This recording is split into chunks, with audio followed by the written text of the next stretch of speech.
I mean, typically, like, if you've got 20th level games, they're small things, and if you played all the way to 20th level, you usually get those abilities for like a single session for the finale. So it's like, you don't really get a whole lot of use out of whatever that awesome ability is supposed to be, and that makes it sad.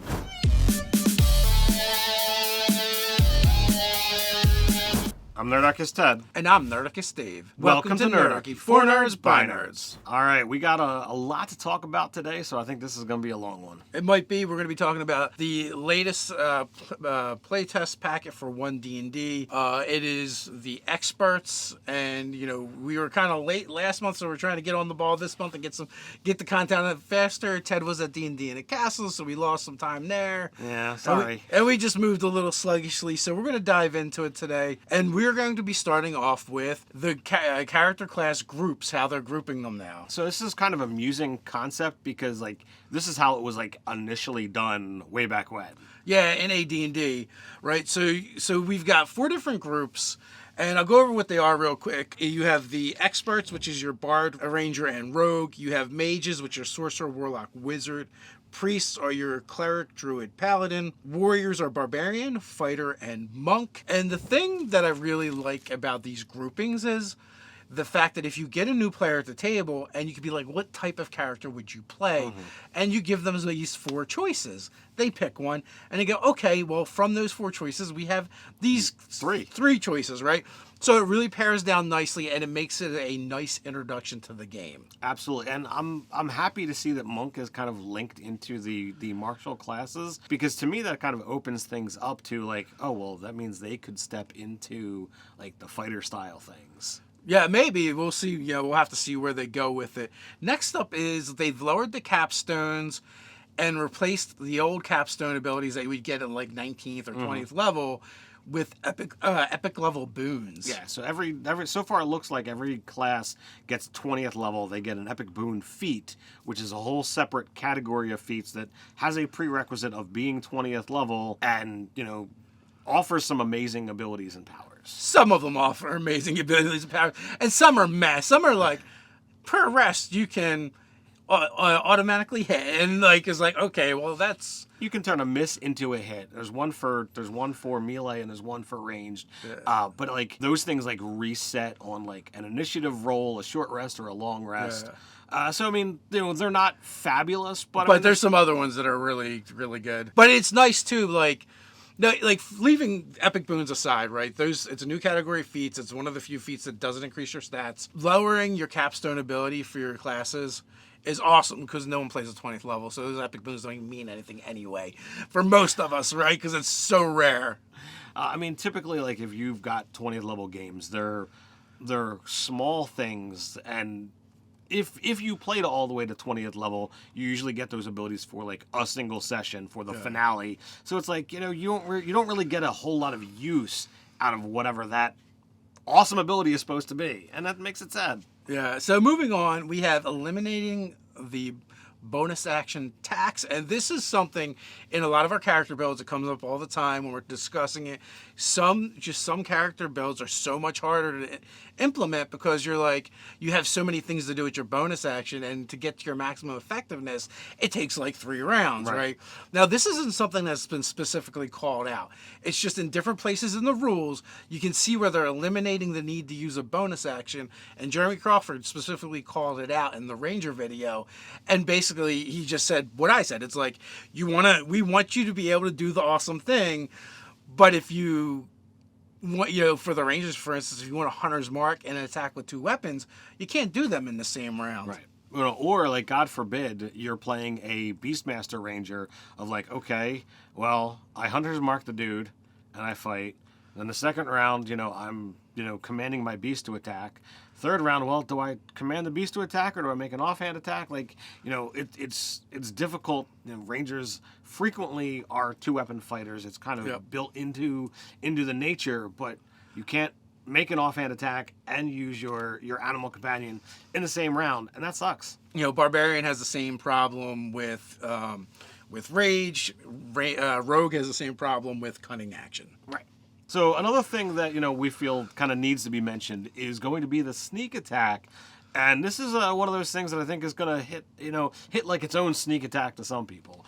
And that's, the elimination of the kind of off-turn potential of sneak attack. You used to be able to get your sneak attack on a reaction because it's on somebody else's turn. It's not on your turn. And I just feel like that was an oversight. And they looked at it and like, oh, well, the rules say this, so I guess it's this now. And they weren't thinking about all the ways, that a rogue might be able to get the reaction as a sneak attack. There's several feats that do it. There's several features that do it. And then there's attack of opportunities that do it. Right. They might have been like, okay, once in a while they'll get the attack of opportunity. But what rogue wants to stay in combat anyway? So this isn't a big deal. Right. But then they're like, oh, Battle Master. Oh, Sentinel. Oh, Mage Slayer. So there were a number of scenarios and character builds that were specifically like, all right, I'm doing this to get more sneak attacks. And, perhaps by design, once per turn meant a full, everyone's round of actions. Yeah. But, you have a turn within the round. So everybody has a turn within the round. And, perhaps in the hiccup of, naming conventions, that particular thing wound up, getting snuck through. Yeah. It snuck through, and they didn't care as much about the verbiage, but whatever. So now sneak attacks, it's once until you roll initiative, until you get the start of your next turn. The other thing is nearly all feats are half feats except for your fighting styles and your epic boons. A half feat is, I don't think it's an official term anywhere, but it just means you get a bonus to a stat in addition to getting the feat, the abilities from the feat. Where, the way 5e is now, some feats will give you a bonus and some benefits. Other feats will not give you a bonus, but will give you probably like greater abilities. Right. And I like this particular style because it's like, it means that, all right, well, if you follow the typical convention, you start off with a 16 at fourth level, you gain your first feat. Do you get 2 bumps so that you can go up to an 18, or do you plan on, okay, well, I'll just get to 18 at 17th level, at 8th level, and have all these extra features. So like there's definitely ways to kind of play around with this. It gives you more incentive to take the feat over the stat. I think. As we already mentioned, fighting styles are now feats. And the reason why this is kind of cool is if you want to play a warrior that fights a lot of different ways and is very versatile, anytime you take a feat, you can just take a new fighting style. Yeah, and this to me is a lot of fun, and it opens it up. We don't see the stats on fighter, barbarian, and monk just yet, but it's a scenario where like, well, because the fighting styles are linked to you must be a warrior type, that means that barbarians and monks are going to get access to these where they didn't have as much previously. Well, and also I guess something we kind of left out when we were talking about the class groups is, since we're kind of in the feat section now anyway, is it makes it really easy for requirements too. Instead of calling out specific classes, they're probably just going to call out the group. Right. So next up is tags. Yeah, pretty much everything in the glossary has a tag to it. I feel like this is just going to be metadata for doing things digitally, so it makes it easier to sort things digitally and online. But it makes sense because that's how we do a lot of things nowadays. I mean, hashtags are a thing all over social media, so why not tag the rulebook too? All right, so next up is D20 tests. This one we kind of had a little back and forth on the last one. We were talking about D20 tests and crits, and essentially anytime you roll a D20, anytime you need to roll for anything, it's probably going to be a D20 test, and this applies to ability checks, attack rolls, and saving throws, and they are actual categories within. And if something affects D20 tests, it would affect all of them. But I think for the things that we were discussing in the last video, it's not going to say D20 tests. It's going to say attack rolls. It's going to say saving throws. So they can niche down to clarify. So I find that weird that they're gonna put this tag in there for, oh well, there's a D20 test. So maybe some things, well, if it affects everything, they can just say this. Sure, like a luck stone is a +1 whenever you roll the die. Sure. So that's the only one thing I can think of off the top of my head. But I'm sure there's others as well. But like to me, we've been playing 5th edition for a long time now, so like I'm in the mindset of, well, it's already this way, so like I wonder whether somebody sat down and crunched the numbers of how many things affect all of it versus how many things affect. Yeah, that's not why they're specifics. doing it though. See, here's why they're doing it. New player comes to the table. What do they say? Every friggin' turn on everything. What do I do? What do I roll? They all specifically ask, "What do I roll?" Now, all you have to do is teach them D20 test, and once they learn D20 test, Then they can get into the specific. Yeah, then they okay. can roll the D20, and then we can niche down from there on like the specific modifier they need. Because a lot of times while you're figuring that out, they could be rolling. If they rolled a 1, it doesn't matter. If they rolled a 20, probably doesn't matter, right? Depending on what they do with the new rules. Right. But like if the number's high enough or low enough, if they're like, okay, we can take the extra time to figure out your bonus, or we can be like, oh, we know this missed, or we know this hit. Yeah, that's a good case in point. So next up is going to be exhaustion, the condition. While you're subject to exhausted condition, known in older books as exhaustion, you experience the following effects. Levels of exhaustion. The condition is cumulative. Each time you receive it, you will gain 1 level of exhaustion. You die if your exhaustion level exceeds 10. D20 rolls affected. When you make a D20 test, you subtract your exhaustion level from the D20 roll. There you go. Right there, literally, like that's... So spell save DC is affected. Subtract your exhaustion level from the spell save DC of any spell you cast. Ouch. That's new. That's new. And ending the condition, you finish a long rest removes 1 of your levels of exhaustion. When your exhaustion level reaches 0, you are no longer exhausted. So I think that's crazy, and it greatly changes, a lot of what's going on, with the exhausted condition. Some things for good, some things for bad. Here's the thing. Exhaustion, as it is now compared to the exhausted condition, it is far more brutal now. Oh, yeah. First, like, it's disadvantage, half movement. Like, it escalates very quickly. Oh, yeah. 6, you're dead, right? Yep. Or 6, you're dead. 6, you're dead. But- 5, your speed is 0. You can't move. You become useless around, like, 3 to 4, right? Mm-hmm. So... I liked how brutal exhaustion was, but at the same time, you had to be really super careful about using it. I think this offers a simplified mechanic where you just know how many levels do you have. It's a penalty. If you get 11, you're dead. So it's still bad. Like you can still push yourself, but it opens the doorway for monsters to do exhaustion damage, or cause the exhausted condition because they'd have to hit you, 11 times before they kill you. But you keep getting worse. It takes a while to get rid of it. I like it. I think it's more useful this way, and it is I think it's less brutal too. I think it's less brutal, but it is something that as you feed into it, the chances of your characters succeeding as they build up levels of exhaustion continues to go down. So it becomes this uphill battle, and I like that. So long as the game master is kind of looking at things and trying to judge things carefully, as I think GMs are supposed to do anyway. But I just feel like this is simpler in its elegance. Yeah. And it takes longer to actually kill them. So I 100% agree that it's definitely more useful overall. But I don't know. I think once you get to 5. Like, all right, a 5 off of all the things you're doing can hurt. So, I don't know. Yeah, but 5 before your character was done. Sure. That's Not true. dead, but done right. doing anything. Right. So. But I just don't want GMs to see this new system like, oh, so I've got carte blanche to use it all the time. Like, it's still gonna create the same effect. Dungeon Masters, you don't gotta listen to Ted. You can use it all the time if you want. It's your game. Do it your way. But anyway, I like the change. I think overall it's going to be good and useful. I agree. So now we want to talk about an actual spell that they included in the glossary because it comes up. Guidance, which gets a lot of uses in a lot of games. And I think what they really did is, 1, they nerfed it a little bit. And 2, they made it so it could be used more at the way it tends to get used, but now also in combat. Right.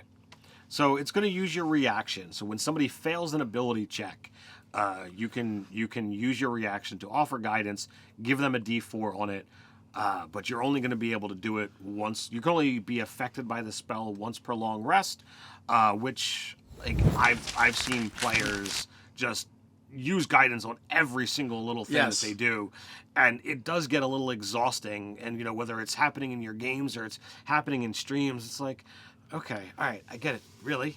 Can we move on? It does rein things in, but I also see a reaction chain starting to build here. Because the bard also gives inspiration on a failed check.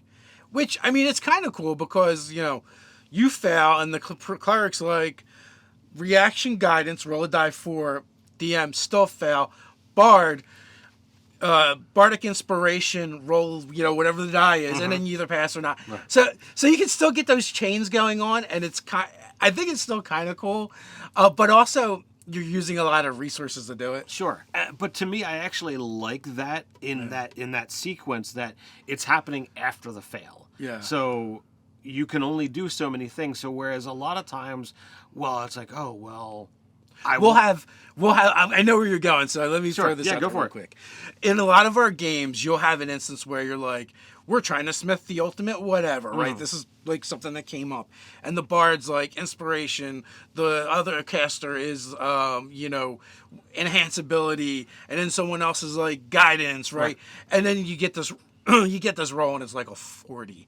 With this, like you couldn't do that unless you initially fail, and you're probably not getting up to 40. Right. Yeah. and that's the thing that that's absolutely the direction I was going to go. Is that all right? It's awesome as a player to be like, yes, I did this thing and I got a 40 on it because I combined all of these things and I happen to roll really well. Yeah. And it's not necessarily necessary to have all of these things happen. The action of I roll and I see that it fails can cause these things to happen. And I know that there's going to be something beyond the bardic inspiration and beyond the guidance that is going to also be able to be a reaction after a fail that also can do a bonus. Because we know that it's going to be in the rule set. It might not be there initially, but it's going to be in one of the future subclasses. It's also cooler, and let me tell you why it's cooler. When we all go do the pylon to get the best roll, it's great. Like the final result is awesome, but it's not exciting. If doing it this way actually ratchets the tension, with everyone, every roll of the die, right? Especially because you can role play each scenario or each part of the scene. The smith is hammering away. My character is pouring on all their strength and knowledge into this task, and it's just not enough. And the priest begins praying to their deity. Guide Uthengar's hand, and even that is not enough. And then the bard's like, I know you can do it, Uthengar. I know you can do it. Bardic inspiration. And you just get over, right? Like, to me, like, that's a lot more thematic and exciting at the table than roll all these dice and get a big number. Sure. I agree. I think, while it does make it take a little bit longer because you have to, like, wait in sequence to see things. But everybody's involved, But too. everyone is involved. So it becomes its own, this thing is so important, it becomes like a group skill check as everybody kind of adds on. And to me, I love that kind of stuff. I love that you can work out that specific detail to make things happen. And I agree, it's more exciting than just, okay, let's, pull out the dice cup and put all the dice in there and roll it. All right, so next up is going to be heroic inspiration. When you have heroic inspiration, also called inspiration, you can expend it to give yourself advantage on a D20 test. You decide to do so immediately after rolling the D20. A player gains heroic inspiration when a character rolls a 1 for a D20 test. That 1 must be on the D20 used for the test total, not the D20 that was re-rolled or discarded. The heroic inspiration represents a character resolved to do better after fumbling an attempt. The DM can also award heroic inspiration to a player who's done something that is particularly heroic or in character. You can only have 1 at a time. If something gives you heroic inspiration and you already have it, you can give it to another character in your group who lacks it. So in some ways, like, this is kind of like how a lot of groups are playing it. That is like, all right, well, I can just, I just do something cool and the DM gives it to me. And we've seen that far more often than we've seen it affecting, currently how it's linked to your personality traits and flaws. And the ability to reroll it after you've seen the result is how a lot of groups I've seen are doing it as well. So it's, to me, really cool to see, like, the rule set mirroring how it's currently being done. So It's funny because we've been playing that way for a long time already, with the just re-rolling after we see the die.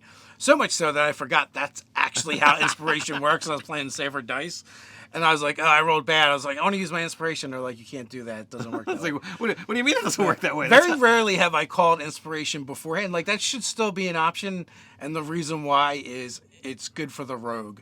Because a rogue, like, maybe you don't meet any requirements for sneak attack, but if you call inspiration, you get to roll 2 dice, right? So you have advantage, so you then get your sneak attack.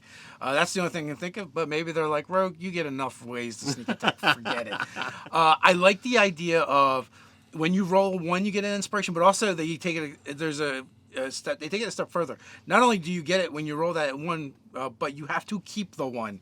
You can't do something to get rid of the 1 and make the check succeed and still get the inspiration. So you have to decide whether you want the inspiration or you want to try and pass the, succeed somehow. Sure. And that makes a lot of sense. So, whether it's halfling's luck or, some other kind of advantage scenario, you're not going to just like trying to keep pile on. Yeah, so super cool. And also, like, I like mechanics that reward you when you fail. So it doesn't feel like, you're just sucking all the time. And it increases your likelihood you'll be able to succeed in the future. Yeah, and I like that as well. So all in all, not too bad. It's still not as glorious. I know our group still tends to allow us to accumulate more than 1.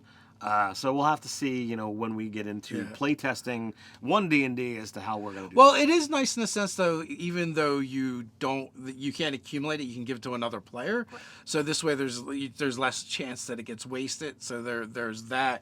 And, you can still homebrew however you want, and we could still do it our way if we wanted to. And not only that, like, so the last playtest you got it on a 20, mm-hmm. and some people did point out, rightly so, that getting a 20 in itself is its own reward and is already really cool. Right. So I think going the other way with the 1 is even better, but I would be fine with either. I would agree.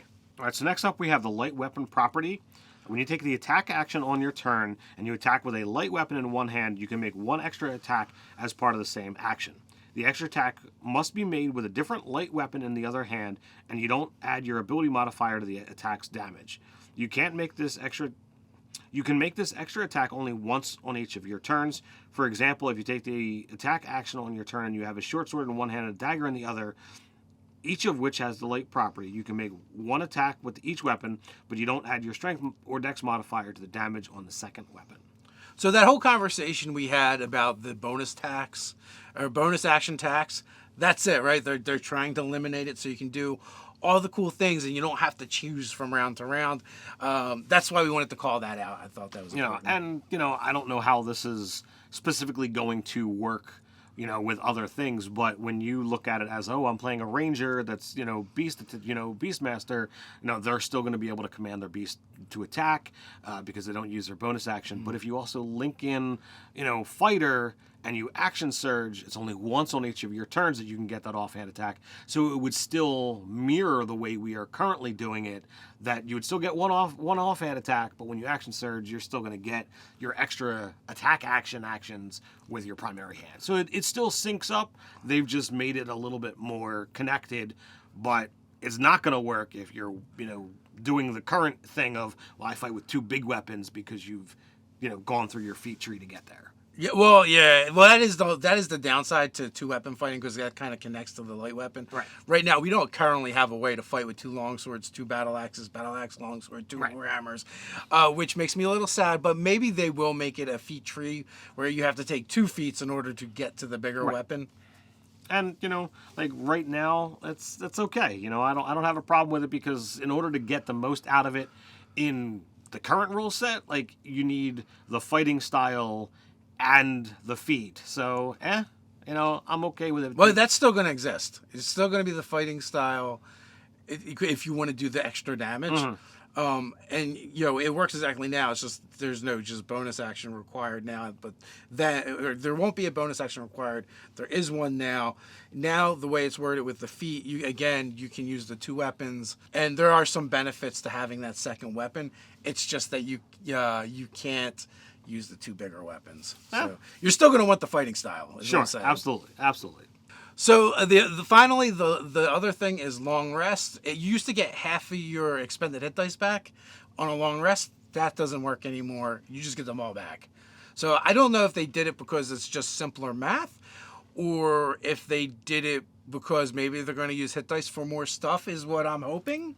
Fingers crossed. That would be nice. I mean, we've seen it throughout so far, so that's good. I think even one of the feats listed in here does allow you to spend hit dice. Yeah, the epic boon of recovery. You can use a bonus action and just roll your hit die and regain those hit points. No limitation beyond having hit dice still to spend. And I think Durable lets you do it, but like in a more limited way, which is super cool too. So hopefully we see more of that.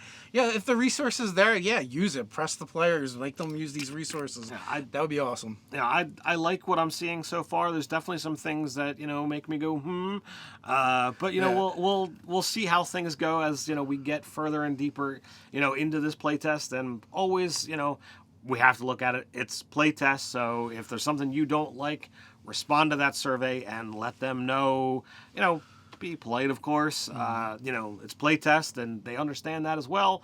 But the things that you love, absolutely, say as well, because they're only going to respond to what they hear, not to what you think. You like this video, others like it, as well as all the great content over on Nerdarchy.com. Why not come check us out on Patreon and throw us some support over there? Articles like, what's really going on with One D&D? Another way to help us out is Nerdarchy.com and check out the store. Products like From Hit Dice to Heroics. Sometimes heroes need to dig deeper and become a little more heroic. From Hit Dice to Heroics is a supplement for 5th edition. There are over 40 options for spending hit dice other than regaining hit points. Players can begin tapping into these options as soon as they hit 2nd level. Your character class and sometimes your subclass determine what options might be available to you. Channel your very vitality into arcane or divine might if you're a spellcaster. A barbarian can channel even more of their mighty totem animal. Fighters are inspired to even deadlier skill with their blade. These are just some of the possibilities found within. There are at least 3 new options for each class. Let us know what you think of One D&D. What things did you think were awesome? What things did you think were not so awesome? Share your thoughts and ideas with the Nerdarchy community down below in the comments. While you're down there, don't forget to do all those cool things like share, subscribe. Go ahead and click on that notification bell. You know the drill. Quick reminder, we drop new videos several times a week, so come on back. But you can't wait till then. No worries, we got you covered. With this card up here, does One D&D need the Ardling? So until next time, Stay nerdy.